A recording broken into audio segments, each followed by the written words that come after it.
कि जब तू 10th पास हो जाएगा तो हमारे गांव में जो लड़का बाइक ठीक करता है, स्कूटर ठीक करता है, तो उसके पास जाकर काम सीखेगा। तो तब इसने कहा था हाँ ठीक है, 10th के बाद मैं उसके पास चला जाऊंगा। ये बात भूल गया और अपना वो पेपर लेकर घर पहुंचा। देखो किस्मत कितनी खराब है इस लड़के की। जब घर पहुंचा तब इसके मम्मी और पापा का झगड़ा हो रहा था, इसे पता नहीं था। इसके पापा बाहर आकर बैठे तो इस लड़के ने वो न्यूज़पेपर उठा के ना पापा के सामने रख दिया और कहने लगा इधर देखो मेरा फोटो छपा है इस पे, मैं पूरे डिस्ट्रिक्ट में फर्स्ट आया।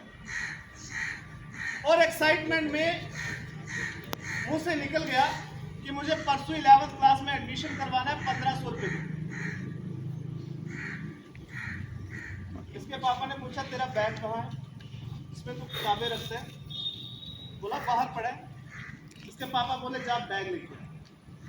बैग लेके आया तो इसके पापा ने वो न्यूज़पेपर उठाया, ना उसका फोटो देखा, बिना फोटो देखे उस न्यूज़पेपर के, उस अखबार के टुकड़े टुकड़े करके उसके बैग में भरे और उसके बैग को जितनी ताकत थी उनके हाथ में उतनी ताकत से वो बैग दरवाजे से बाहर फेंका और वो बैग गिरा सामने वाली नाली में और पूरी की पूरी किताबें डूब गई।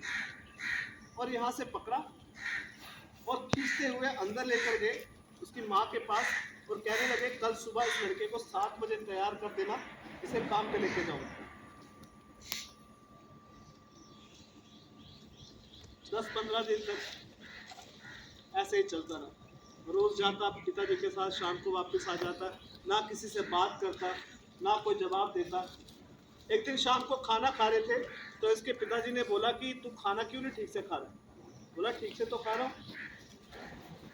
इसके पिताजी बोले अगर मैं तेरे को अभी बोलूंगा ना कल सुबह तू स्कूल चला जा तो तुझे खाना भी ठीक से खाएगा और बात भी ठीक से करेगा। तो उससे रहा नहीं गया, अपने पापा के पास गया, उनके पाँव पकड़े और फूट फूट के रोने। कहने लगा पापा मुझे 12वीं क्लास तक स्कूल जाने दो। उसके बाद में एक भी दिन नहीं गया। इसके पिताजी को थोड़ा तरस आया इस पे, जेब से 500 रुपये निकाले और बोले जा स्कूल।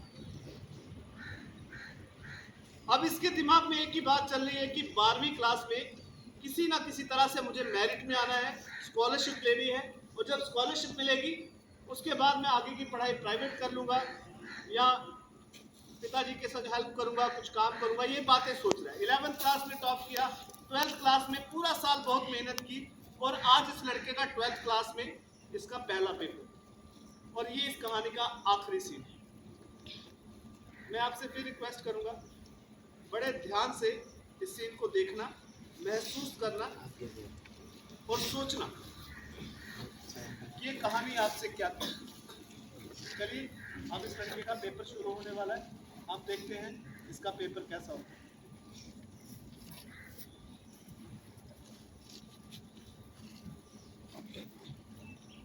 मुझको इतना डर लग रहा है ना, अगर लास्ट वाले चैप्टर से एक क्वेश्चन भी आ गया ना, सर भी आने वाले।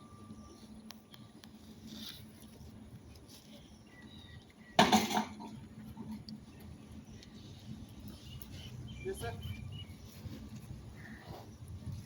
पीछे क्यों देखे sir? Sir roll number 35 sir बैठ जाओ। क्वेश्चन पेपर वाला पैकेट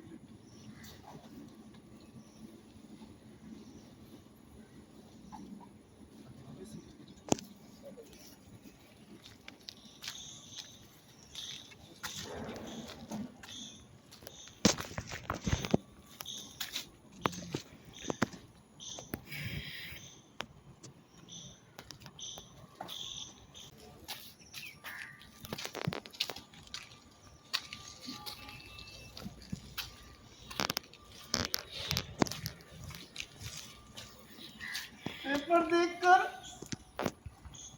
मेरे होश ही उड़ गए। पिछले 3 महीने से जो क्वेश्चन याद कर रहा हूँ आधे क्वेश्चन तो वही है, बाकी सबका आंसर आता है। 2 घंटे के अंदर सारा पेपर खत्म किया, 2 बार चेक किया, सारे क्वेश्चन ठीक है, 15 मिनट रह गए बाकी बस। सर सर पेपर सारा ठीक हो गया सर, अगर आप अभी जाने देंगे तो सर अगले पेपर की तैयारी करना। Sir answer sheet ma'am, sir नहीं जाने दो सर। सर 2 बच्चों को आपने पहले भेज दिया। सर प्लीज सर जाओ, सर बोल दो सर जाओ। सर आंसर शीट मैम को दे देता हूँ। मैम आंसर शीट यहाँ पर है। वो पीछे एक मिनट। और सर आपके घर में जो बच्चे आते हैं पढ़ने के लिए सर, आधे घंटे के लिए आ जा सकता हूँ सर मैं? अब बताओ सर, आधे घंटे के लिए सर सर कितने बजे?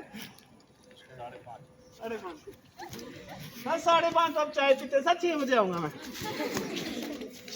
सुनो, अभी सबसे पहले घर जाऊंगा, खाना खा के सीधा दोस्त के घर से कॉपी लेकर आनी है, फिर सर के घर पे जाऊंगा। अगर मेरा परसों का पेपर ठीक हो गया ना, उसके बाद तो सारे पेपर आसान है। अपना बैग लेकर ना एकदम घर के करीब पहुंचकर देखना, मेरा पेपर दिखाऊंगा ना जब पिताजी को, तब देखना समय नहीं लगती है। जब देखते ना टिक लगा हुआ तभी समझ में आता है।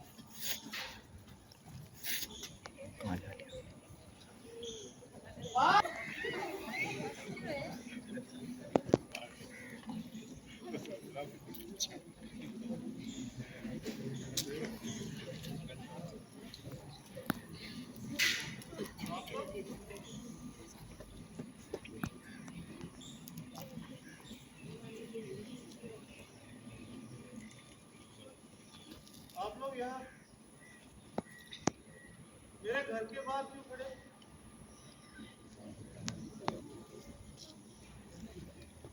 माँ, हमारे घर के बाहर देखो कितने सारे लोग जमा हैं यहाँ पर। वो क्या आप लोग बोल क्यों नहीं रहे?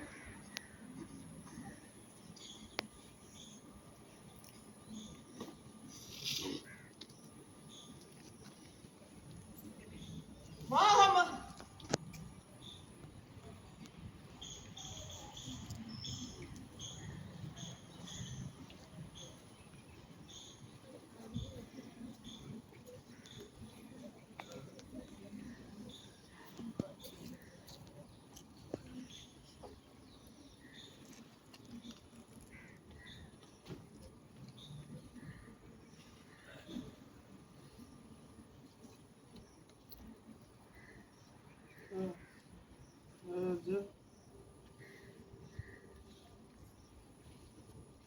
दरवाजे से अंदर देखा तो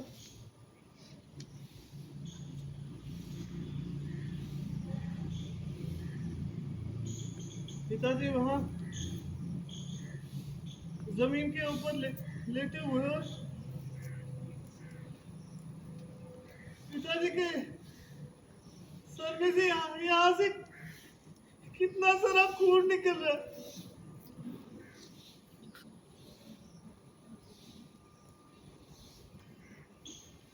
आप लोग मेरे को माफ करना, मैं इसके आगे नहीं सुना पाऊंगा। और मैं कहानी सुनाते सुनाते भूल ही गया कि मेरे को काम करने के लिए जाना है अंदर।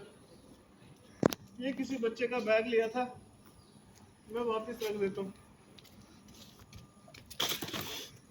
अगर इसके आगे सुनाऊंगा ना फिर मेरे को अच्छा नहीं लगेगा।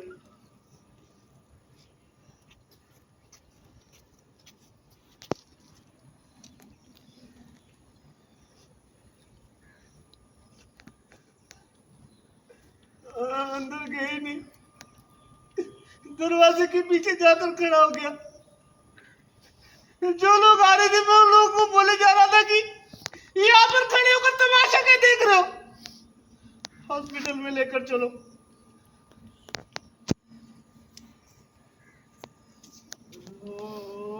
वो आदमी आया, मेरा हाथ पकड़ के अंदर ले गया, खींच के बोला चल अंदर। जब अंदर गया वो मेरे को बोल रहा कि आपने अपने पापा को आखिरी बार देख ले।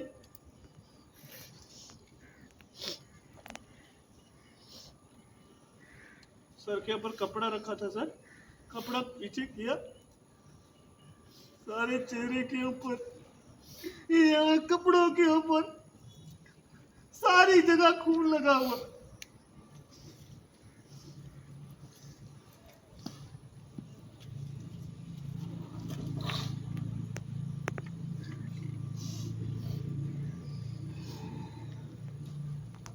जहाँ पर काम करने गए थे ना, काम करके जब वापस लौट रहे थे, पीछे से एक गाड़ी आई, उसने टक्कर मार दी, वहीं पर गिर गए सड़क के पास में। और एक आदमी ने फोन किया एम्बुलेंस वाले को हॉस्पिटल में, ओ हॉस्पिटल वाले बोले आधे घंटे के बाद भेजेंगे। 15-20 मिनट तक वहीं पर पड़े रहे सड़क के ऊपर। जो लोग देख रहे थे वो लोगों को बोल रहे थे कि मेरे लड़के का 12वीं क्लास में वो स्कूल में पेपर चल रहा है, मेरा लड़का वो स्कूल में पेपर लिखने के लिए गया हुआ, उसको लेकर आओ।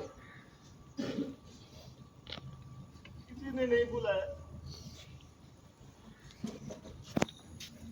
आधे घंटे के बाद वहीं पर दम तोड़ दिया।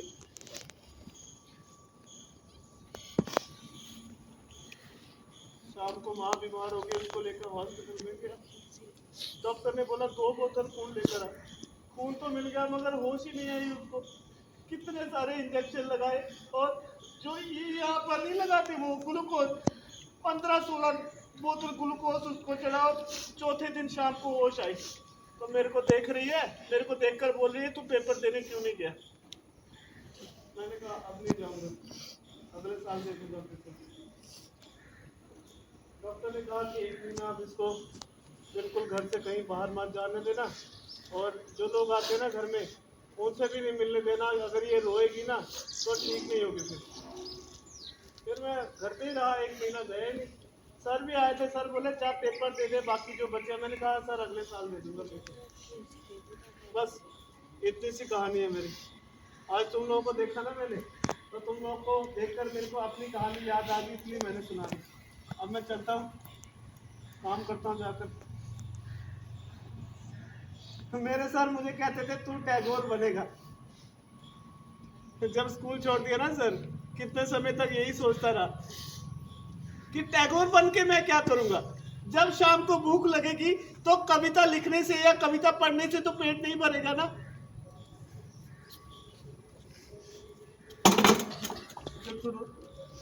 जो सर ने मेरे को डायरी दी थी ना, इतनी मोटी डायरी थी ब्लैक कलर की। एक दिन मेरे को इतना गुस्सा आया, उसी के ऊपर मैंने सारी कविताएं लिखी थी। एक दिन इतना गुस्सा आया ना मेरे को, मैंने सोचा ये जो कविता है ना बार बार यही याद आती है मेरे को। तो मैंने डायरी उठाई, डायरी में से ना एक एक पेज फाड़ के ना माँ के चूल्हे के पास फेंक दिया। माँ को बोला जब चूल्हा जलाएगी तो जला देना इसको भी। तो एक सच्ची बात बताओ, अपने अंदर के उस टैगोर को मैं कभी मार नहीं पाया। जानते हो क्यों? जब भी तुम जैसे बच्चों को देखता हूँ ना पढ़ते हुए, तुम लोगों को देख के जो मेरे अंदर का टैगोर है वो अपने आप जाग जाता है। 1 मिनट रुकना, तुम्हारे सभी टीचर से एक बात करूंगा, फिर मैं चला जाऊंगा। तुम लोग कुछ बोलना मत।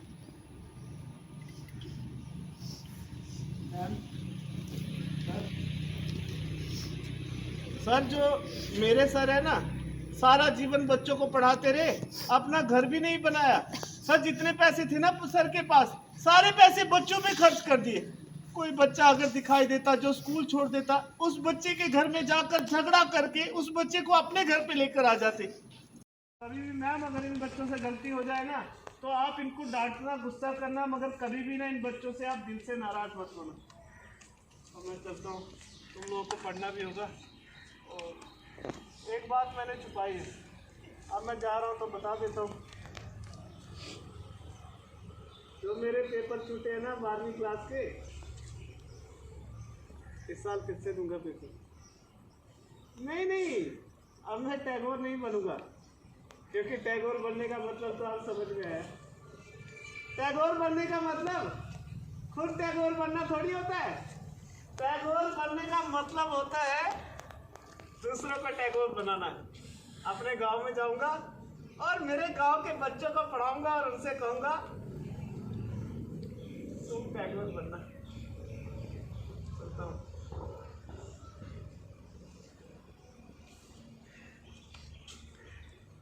एक छोटा सा काम करोगे? ऐसे करते हैं।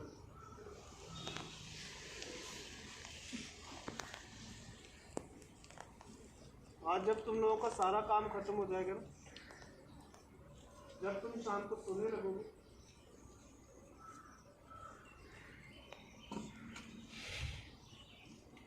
सोने से पहले एक बार तुम सब लोग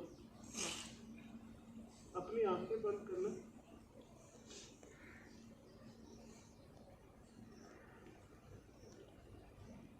और अपनी आंखें बंद करके ये सोचना कि तुम लोगों के मम्मी पापा तुम लोगों को पढ़ाने के लिए वो लोग कितनी मेहनत करते हैं।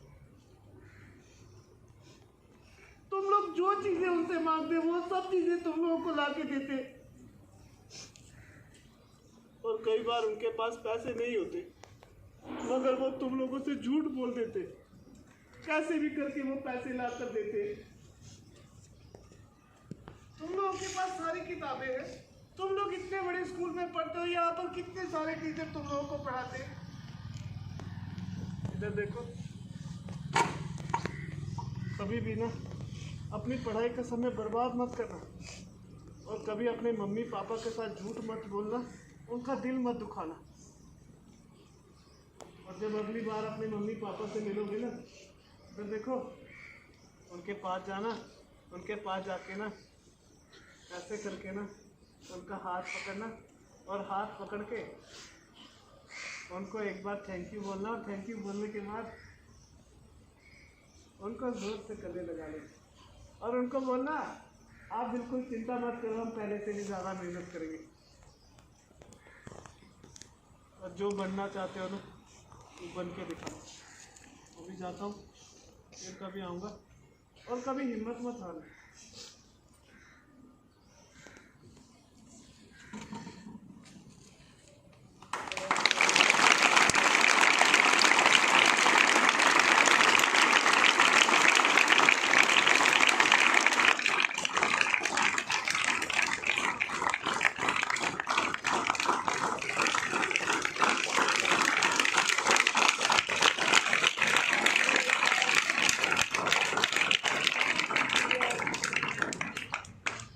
ये जो आपकी आंखों से मोती गिर रहे हैं ना, ये सबसे कीमती है।